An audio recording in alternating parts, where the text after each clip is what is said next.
Welcome to News TT. If you've tried to get between Trinidad and Tobago in the last year and a half, you know the pain both citizens and tourists alike are feeling. So with that in mind, here are 10 facts about the Sea Bridge fiasco. Fact 1. In April 2017, the superfast glacier pulled out of Trinidad and Tobago's waters because the Keith Rowley administration refused to sign an 18-month promise contract for the vessel. Several members of a PNM-installed Port Authority board said that if the government had signed the 18-month contract with the glacier, Trinidad and Tobago would not be experiencing all the current problems with the Sea Bridge. If that 18 months contract was put in place and cemented, half of horrors and the swim by Watson joke would not have been warranted. Fact 2.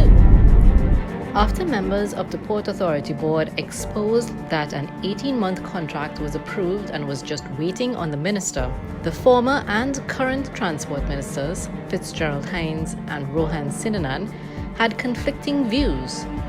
There was an offer, acceptance, and therefore there was an 18-month contract. And it was unwritten, but it was existent, as some contracts could be. And I'm hearing a lot about 18-month contract, and so that I had nothing to do with that. It seems one hand did not know what the other was doing. Fact 3.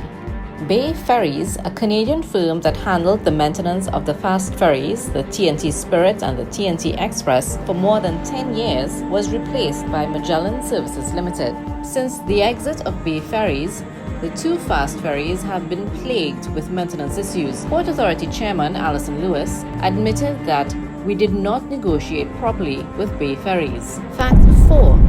Since the removal of Bay Ferries, the TNT Spirit has been on dry dock since June 2017 after a fire broke out in the engine room. During the last 8 months, the TNT Express had broken down multiple times until just last week when the Port Authority decided to pull the service because it was unsafe for passengers, vehicles, and crew.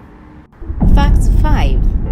With the departure of the glacier and the two fast ferries constantly breaking down, the Keith Rowley government turned to Bridgman Services Limited to lease a cargo vessel, the Cabo Star, and a passenger vessel, the Ocean Flower II. When the contract was signed with Bridgman's, they did not own either vessel. This was the first time the company had gotten into the ferry leasing business. Fact 6. The Cabo Star cargo vessel is now being described as a health hazard. Truckers complained that there wasn't enough space on board for trucks and passengers, and the air conditioning unit was non-functional. When the Ocean Flower II, which should have been in the country by late July 2017, failed to arrive by early August, its contract was cancelled. Dr. Rowley, as the head of the country and the cabinet, are you convinced that something has drastically gone wrong and is crooked in this transaction? Yes. My yes means a lot. In November 2017, Prime Minister Keith Rowley appointed 4 PNM ministers to find a new ferry. The team has picked Galleon's Passage. With the Galleon's Passage, it will now take 4 hours to get to Tobago. The vessel is 74 meters long and can accommodate 700 passengers and 100 vehicles. However, the vehicles will be exposed to sea blast.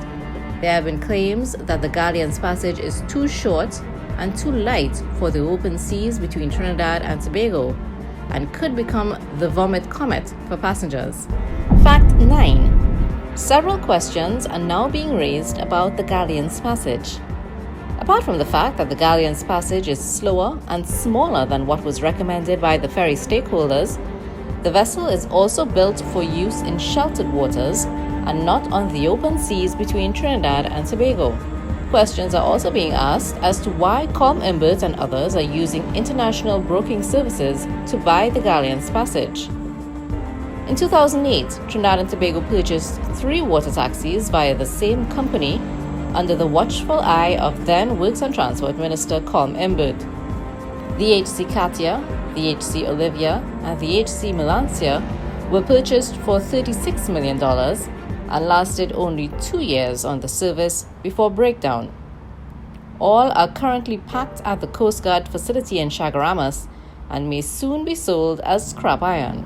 Fact 10. To date, no clear assessment has been done on the impact on Tobago's economy of the collapse of the sea bridge over the past 18 months. We are not selling nothing. This is what Tobago look like. Just imagine what Tobago come to in this carnival season. Just imagine what Tobago come to. Chairman of the Inter-Island Transport Committee of the Tobago Chamber, Diane Haddad, has described the sea bridge collapse as a criminal act against the people of Tobago.